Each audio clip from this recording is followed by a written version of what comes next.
El Cadáver Exquisito es una obra cultural que realizamos entre personas y colectivos de diferentes territorios, con historias y valores diversos. Todos los miércoles convocamos a quienes quieran participar en el próximo Cadáver. Subite a este colectivo. Construyamos juntos este monstruo. Aquí comienza Cadáver Exquisito. Calaveras y diablitos, calaveras y diablitos, calaveras y diablitos, invaden mi corazón.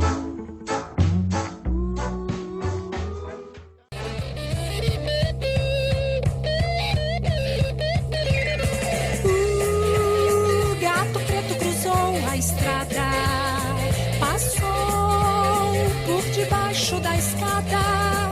E lá no fundo azul, na noite da floresta, a lua iluminou a dança, roda, a festa, vira, vira, vira, vira, vira, vira, homem, vira, vira, vira, vira, lobisomem, vira, vira, vira, vira, vira, vira, homem, vira, vira. Bailam corujas e pirilampus entre os sacis e as fadas.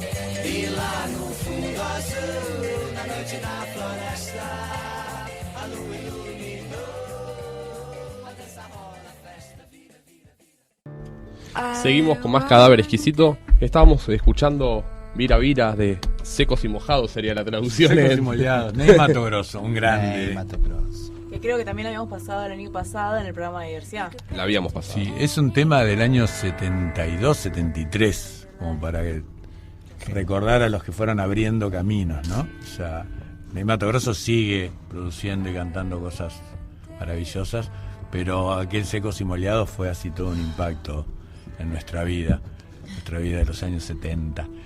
Cami, te queremos escuchar. Sí, yo había traído una cuestión que viene hace rato dándome vueltas, el tema de las bipolaridades, de esos antagonismos, de esos, ¿no?, contrarios opuestos que todo el tiempo aparecen en el arte, en las cuestiones de género, en cualquier situación de la vida, el bien y el mal, no sea, en la historia, barbarie, en la historia, en todos lados aparecen unos binarismos que a mí me hacen dudar y que me empecé a dar cuenta a medida que iba leyendo que era una construcción de poder. Y me puse a buscar algo sencillo como para poder explicar bien por qué creo que es una construcción de poder.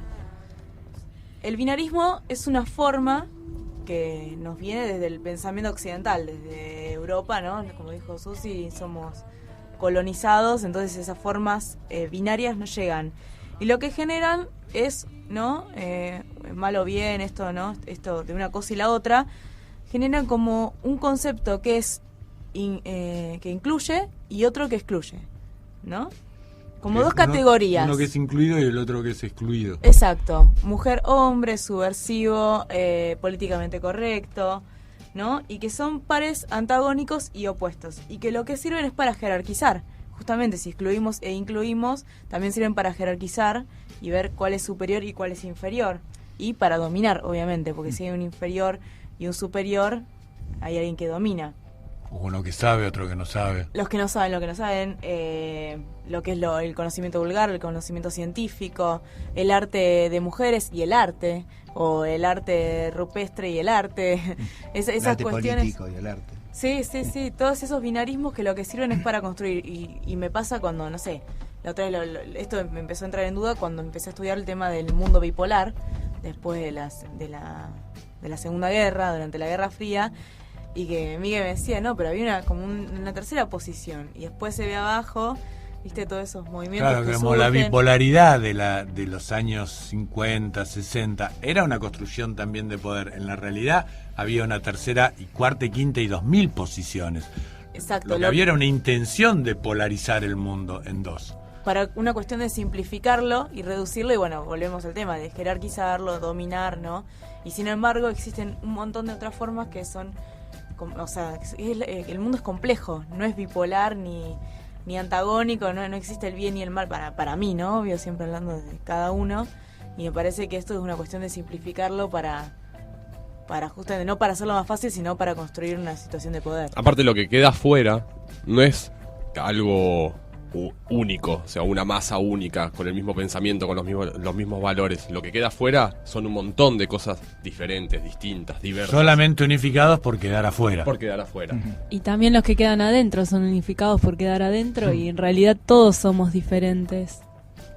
No sé, la idea de dividir el cuerpo y la mente, la teoría y la praxis, la naturaleza de la cultura, todas las cosas que generan también, y la imposibilidad de construir cosas nuevas también que genera, porque todo el tiempo estamos dividiendo y oponiendo.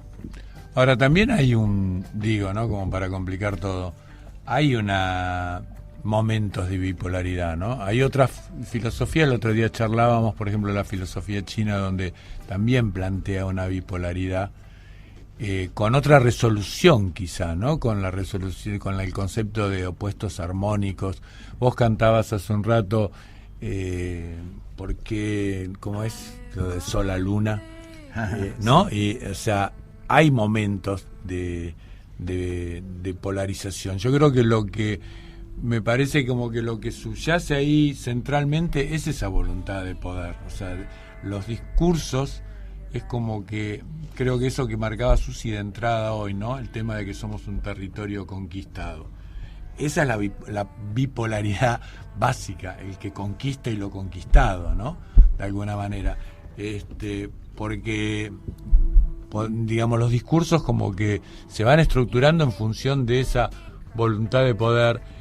A veces me pregunto, ¿no? O sea, a veces sin importar tanto, ¿no? Cuando hablábamos de la cuestión de sexo, que eso está en este libro que hablábamos hoy de la historia de la, ¿no? O sea, ese lugar de centralidad, o sea, como que el mecanismo de poder es otorgarle al sexo un lugar de centralidad, ya sea reprimido durante un montón de tiempo, pero también le sirve a la misma vocación de poder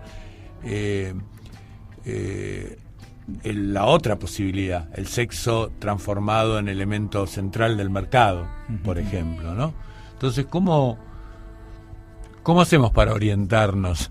O sea, ¿cómo hacemos para orientarnos? Poner en duda todo está bueno, me parece que es un camino. Terminaste ahí, Cami. Sí, porque sí. Me quedé pensando también en el arte, que desde donde también vos estás proponiendo pensar.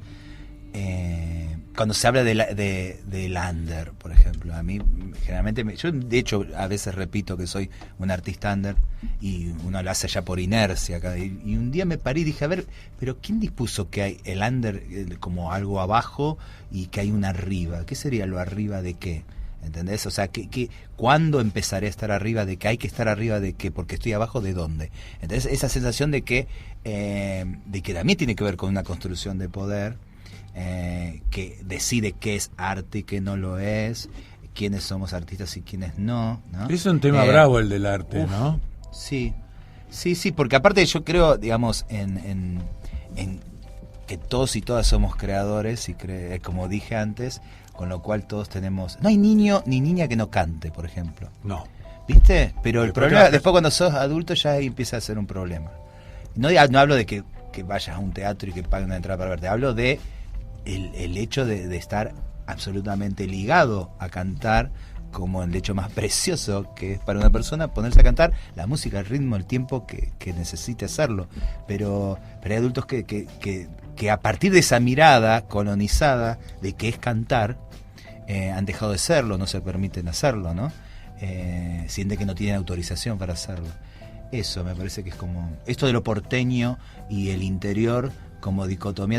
Hay un ejemplo muy fuerte que a mí me pasó la primera vez que viajo a Maicha del Valle y a ver a las copleras. Yo fui desde que nací a Tucumán porque está mi abuela, mi vieja, todo, pero nunca había subido a Maicha, empecé a subir después más joven y seguía una coplera particularmente que me encantaba cómo cantaba, y yo siempre escuchando, ¿no? Porque también he visto bastante atrocidad que se hace cuando van los turistas y las turistas a ver a las copleras, y se genera como una especie de pavada alrededor que también las incomoda, porque ya están en otra sintonía, ¿no? Están cantando desde otro lado, y la gente a veces cuando está de turismo, viste, nada, es como que es muy pavota o muy básica, y tratando de no violentarla, esperando que ella resuelva darse cuenta que yo la estaba siguiendo y la estaba escuchando, y cuando se acercó, ella me dijo que vaya a la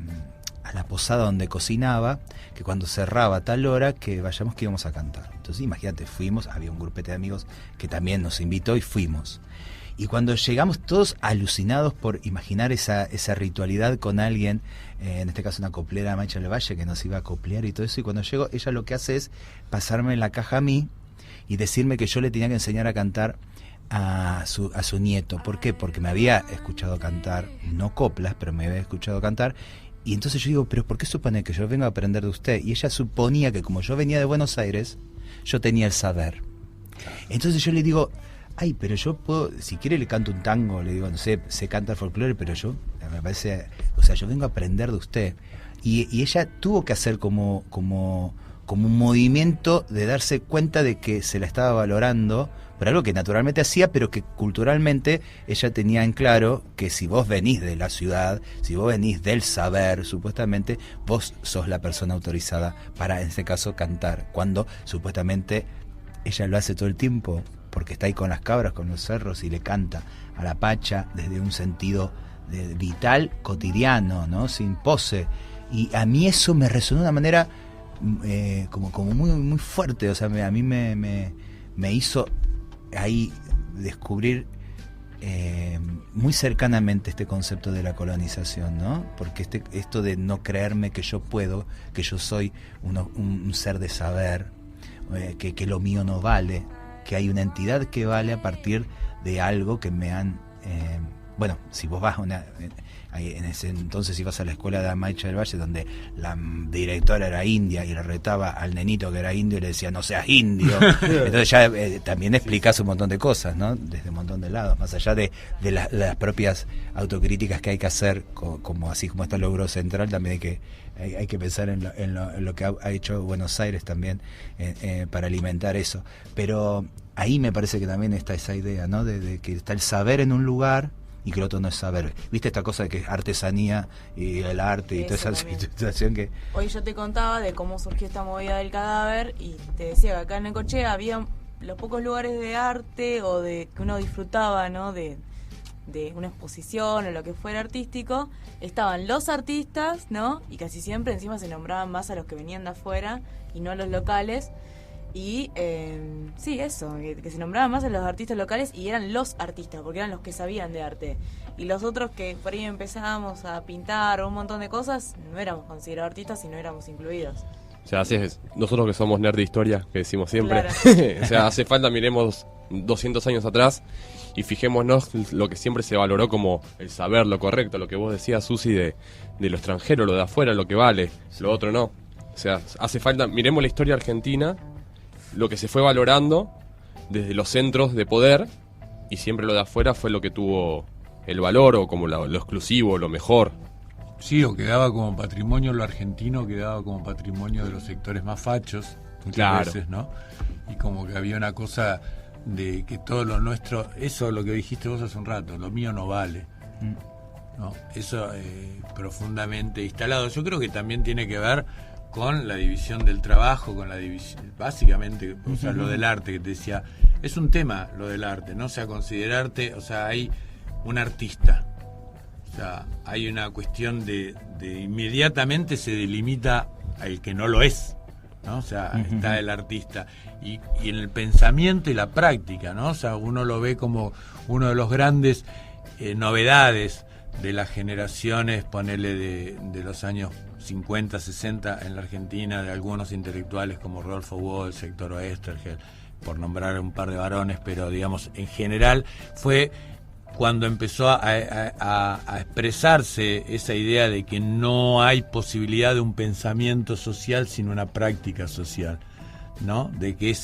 a transitarse un intento, digamos, de construirse uno como todo, ¿no? O sea, como aquella cosa de que soy artista y pienso, pero pienso desde mi práctica, pienso el pensamiento como una práctica más, el discurso como una práctica, ¿no? La otra vez hablábamos este tema del lenguaje, que yo creo que toda la cuestión de género nos pone en ese sentido muy evidentemente en una situación de inestabilidad donde pensábamos que teníamos estabilidad, que era en el lenguaje.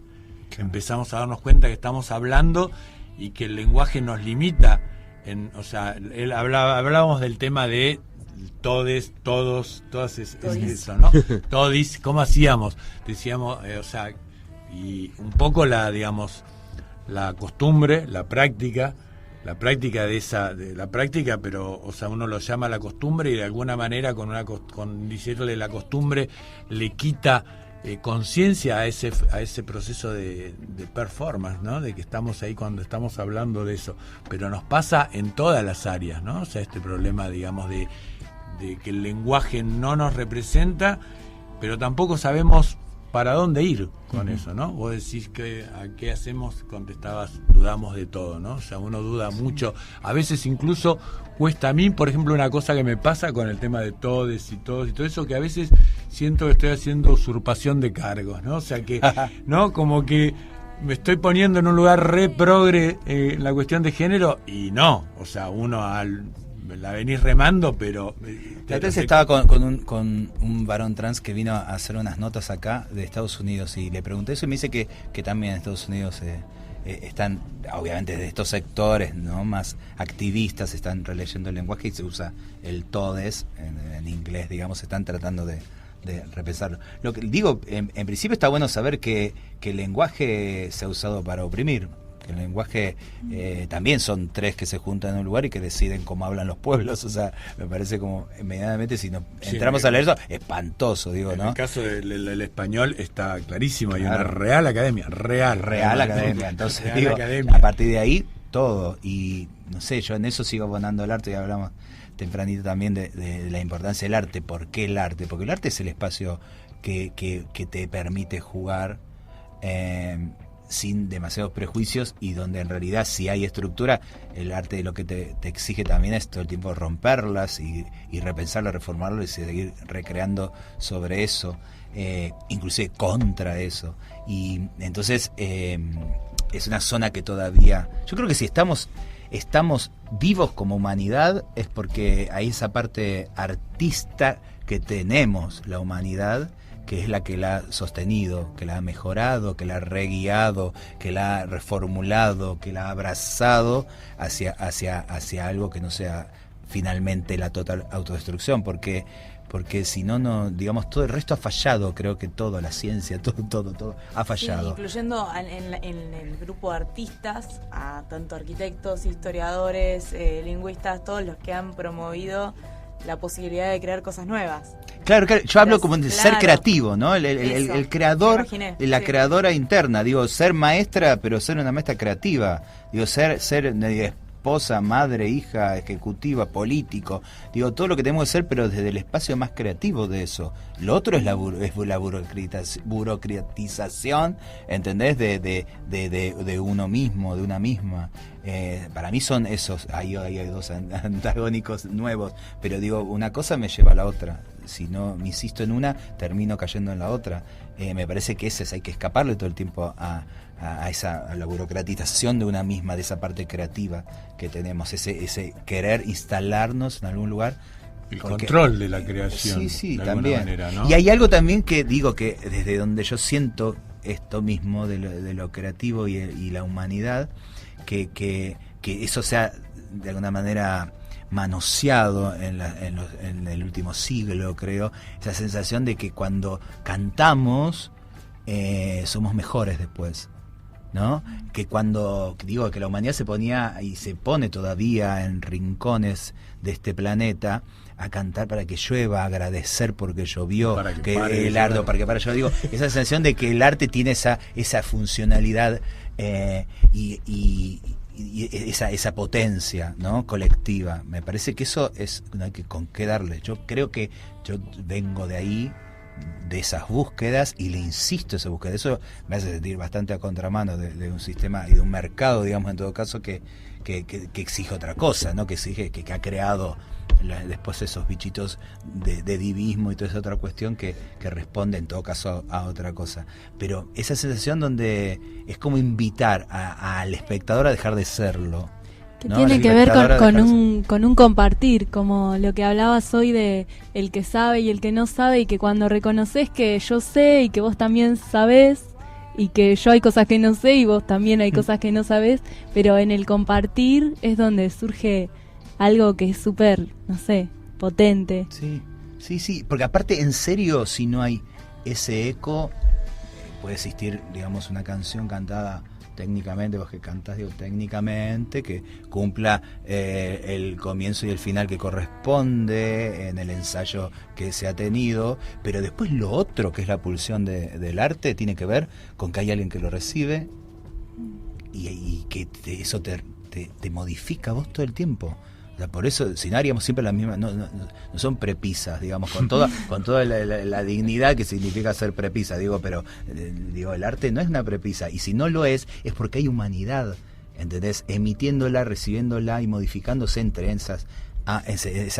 ambas humanidades, ¿me entienden? Si no es como, entonces por eso nunca una función es lo mismo, nunca sucede de la misma manera. Esta ronda en la radio puede ser un fiasco si no está el ida y de vuelta, si no está ese mirarse. Ahora podemos cumplir claramente un programa de radio técnicamente a partir de lo estipulado y sentimos que hemos hecho una hermosa prepisa también. Después digo, pero tiene que ver que hay algo que nos está pasando, de donde nos modifica. Sí. Que tiene que ver con el vértigo, con el juego, ¿no? Vos decís esto de que la humanidad de alguna manera tiene su última resistencia o posibilidad de subsistencia a través de lo artístico en todo. O lo creativo. O lo creativo. Y pensás en las culturas, por ejemplo, toda la negritud que es parte, digamos, de nuestra formación. En mi propia historia, en nuestra propia historia, cuando ya todo discurso histórico triunfante no te representa, lo que el espacio desde donde uno se reconstituye tejido social, se reconstituye tejido individual, es un espacio indudablemente desde lo creativo que tiene esa cosa de no limit, no le pones una moral, no vas a ocuparte de que cierre tu argumentación. No, o sea, lo creativo te va a llevar más allá de tu propio límite, ¿no? Es como un permitirse.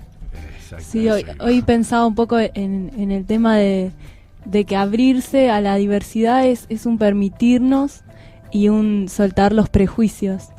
Porque el prejuicio me limita a mí en cuanto a que yo me pongo en un lugar que no puedo llegar al otro. Porque ya creo que el otro es de una manera y creo que yo soy de una manera. Entonces hay cosas que no me permito. Y eso limita toda interacción, todo enriquecimiento de relación, ¿no? Sí, a mí la verdad me parece un garrón eso, que nos pase eso. No, a mí no me pasa ya tanto, pero me pasa seguramente en algunas otras oportunidades o con otras cosas. Pero me parece que es un re limitante porque aprendemos con otros. O sea, las cosas más lindas que sé, más copadas que he aprendido, las he aprendido con mis amigos, con mi familia, con mis amores, con todo, y no puedes limitarte a no querer escuchar a tal persona por tal cosa o ir a tal lugar por tal cosa cuando puedes aprender de esas cosas. O sea, que escucharse no a sí mismo. Exacto. ¿No? Sí. O sea, ella daba el ejemplo del canto, pero yo levanto también el ejemplo de la danza, ¿no? O sea, donde vos podés pasar una coreografía. Perfecto, una prepizza, ¿no?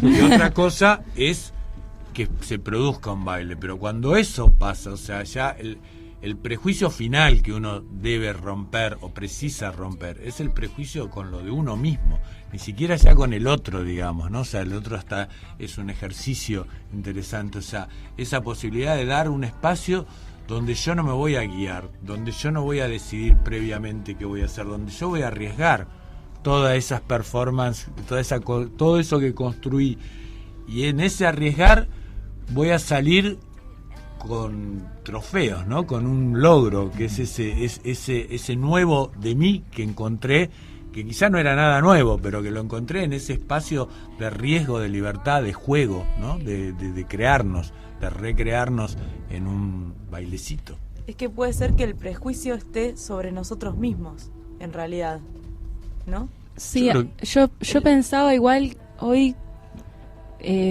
que hay algo que sucede en el relacionarnos con, que es súper importante porque muchas veces no nos damos cuenta de muchas cosas hasta que nos relacionamos con esa persona y diferente o viste que nos despierta ese propio prejuicio y que a veces pasa eso, como que no nos damos cuenta hasta que nos relacionamos y si encima no nos relacionamos porque tenemos un prejuicio previo, peor aún porque nunca nos vamos a dar cuenta. O muchas veces pasa, te relacionás pensando que no tenés ningún prejuicio y cuando empezás el momento de la relación te das cuenta que sos, perdón la palabra, un choto. Totalmente. Y que está lleno de prejuicios y bueno, está ahí en ese momento de conciencia capaz que vos te das cuenta de que sos un choto, en empezar a revertirlo, a cambiarlo en tu discurso y sobre todo en la práctica. O sea, yo siempre discuto, el otro día en el programa anterior discutía, bueno, todo bien con el discurso, pero pasemos a la práctica. O sea, todo bien de hablar de diversidad, pero practiquemos la diversidad. O sea, yo siempre digo, a mí me interesa más o me importa más la práctica.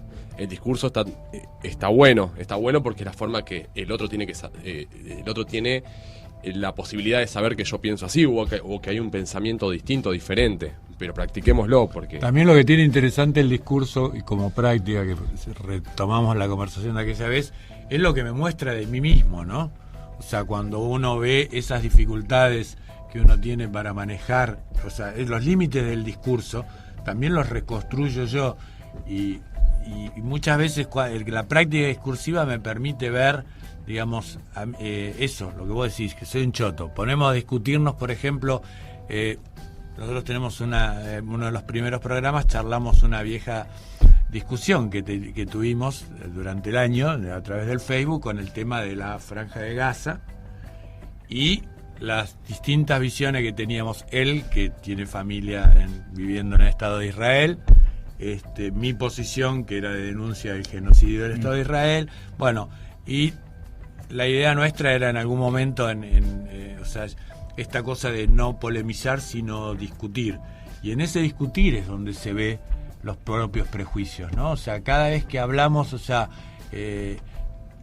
ese discutir con una voluntad de abrazo, ¿no? O sea, recién volviste a nombrar el tema del abrazo y yo creo que sigue siendo, y que quizás sea un poco el cierre de lo que vos decís entre el discurso y la práctica. Yo creo que el tema del abrazo, de abrazarnos, de abrazar, hoy hablabas de Daniel, que fue un chico abrazado. Sí. Me encantó eso, ¿no? O sea, el tema del abrazo como no solo en lo práctico, sino en lo discursivo, como forma de ir a ese lugar que nos da miedo, que nos complica, y bueno, le metemos el cuerpo y algo va a pasar, ¿no?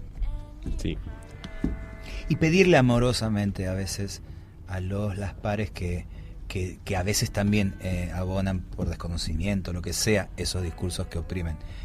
Sería como una práctica modificar esos discursos, ¿viste? Porque a veces a mí me pasó, cortito porque quiero escuchar la poesía también, sí. Digo, pero estaba en la marcha contra Macri por el tema de las clausuras de los centros culturales allá en Buenos Aires, en la ciudad de Buenos Aires, y estábamos, esa calle llena de amigos, amigas, gente de los espacios, artistas, te encontrabas, te vivías abrazando con gente, y entonces en un momento como que el discurso era de, no sé, casi decir Macri puto, desde el arriba del escenario. Entonces digo, chicos, muchachos, les doy una mala noticia, Macri es heterosexual, no es puto. O sea, digo, no sería ningún insulto decirle a Macri, pero aparte háganse en cargo que es heterosexual. Digo, no es, pero más allá de eso dice, ay, Susi, qué exagerada. No estoy exagerando, digo, cambiemos, bueno, tenés razón, me dice, un amigo que estaba ahí, un amigo hetero que estaba ahí, me dice, tenés razón, Susi, dice, porque no hay que haber, no tienen que existir insultos de ninguno de los dos lados. Yo dije, pero siempre hay un insulto de un solo lado. De tu lado nunca hay insulto. Nadie se ha puesto a gritar heterosexual de mierda, ¿no? O sea, claramente. Entonces digo, primero, reconoce que hay un solo lado que es el insultado. Claro. Esa es una práctica. Tenés que empezarse, y estamos hablando de un discurso. Del discurso pero tu práctica como compañero que decís que sos, que estamos acá peleando por la no clausura de los centros culturales, es que vos asumas que ese insulto no es de los dos lados, que el insulto es de un solo lado. y que lo hace turbando. Tenés razón, Susi, me dijo. Y ahí nos abrazamos y bueno, y sigo, digo, porque entonces no está bien, lo urgente es que clausuran los centros culturales, pero también es urgente poner las cosas con su nombre, poner los puntos en las IES. Macri no es puto, y si lo fuera es jodido porque es mala persona, no porque es puto, ¿me entendés? Y en todo caso, entonces digo, entonces no da insultarlo como puto, digamos, no sé, sorete, no sé si pobre el sorete, no sé, digo, pero busquemos, seamos creativos, otra vez, volvamos a ser creativos. Algo sobre eso hace poquito, sí, en el Facebook, sobre este tema, que a lo que yo intentaba torpemente quizá decir recién, que como el lenguaje, nuestro propio lenguaje nos vende, y cómo en esa relación, en esa interacción que hablabas vos, Rebe, no lo podemos depurar, ¿no? O sea, es claro. Y no hay que esperarlo para mañana. Es de este abrazo hermanado que estamos necesitando y que vamos construyendo, es que también nos tomemos ese tiempo, porque parece que siempre lo urgente es otra cosa, ¿no? Entonces vos vas a las marchas, en las marchas el insulto siempre es, oh, hijo de puta, ¿qué tenemos que ver la puta con esto? ¿Viste? Y empezamos todos, ¿viste? A joder así, oh, Susi, ¿qué pasa? No, porque yo estoy acá, estoy con el cuerpo puesto en la marcha contra la cana, pero no digamos que la cana, no digamos patrullero puto, digamos otra cosa. ¿Me entendés? Y es exactamente la misma urgencia, porque hay una cosa que abona esa violencia más finalmente urgente a todo. Quizá porque lo hacemos nosotros, claro, los que pretendemos estar por fuera. Obvio.